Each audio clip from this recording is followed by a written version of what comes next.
Itulah bunyi cicak. Maka jawab ibu cicak. Bunyi cicak.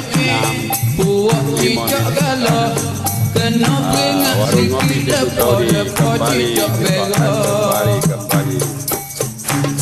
Sebulan tak cicak. Sesudah mau tahu. Dia jaga nampak duduk nusuk celoh itu. Malah topik ngakak.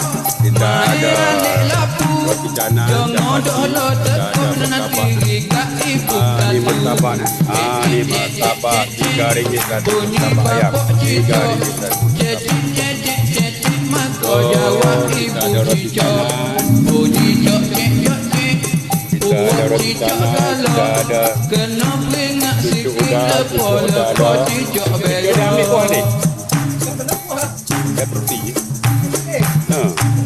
Cicak ni makhluk jenis tak ada nilai. Perhilik dia tak sebut jabat highway pun tak hira. Zoo tak boleh masuk dalam merkita tak jual. Kalau cicak tak boleh jeruk daging cicak tak boleh gula. Nasi goreng semua ada. Nasi goreng Cina, nasi goreng kampung, nasi goreng biasa, nasi goreng. Apa lagi nasi goreng? Alhamdulillah, mana yang nak. Cicak galak. Kena peringat sikit lepas cicak berak. Apa ni? Kita ruji fresh mak. Ataupun pasar raya Giant SPK Taman Mewah. Jalan utama Taman Mewah dekat dengan Simpang 3. Ayah-ayah ibu-ibu yang nak minum petang-petang boleh datang warung ngopi Cikgu Saudi ya. Warung ngopi Cikgu Saudi. Kita ada macam-macam lah makanan malam.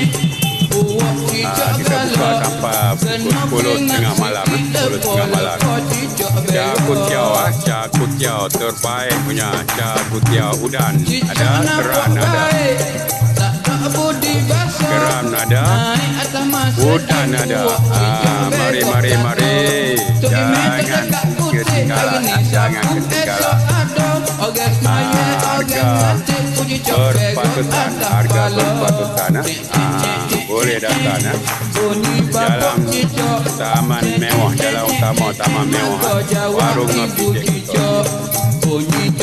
Okey, itu saja perkongsian tadi sahabat. Ya ibu-ibu, mana yang nak minum-minuman boleh datang boleh datang. Martabak ada, chapati ada. Okey, pakai sepak ketah Perangai pulak degil Jalan nampak kakak Sekolah dia moden Cikgu tak cekak kita Okey, itu saja sahabat. Okey.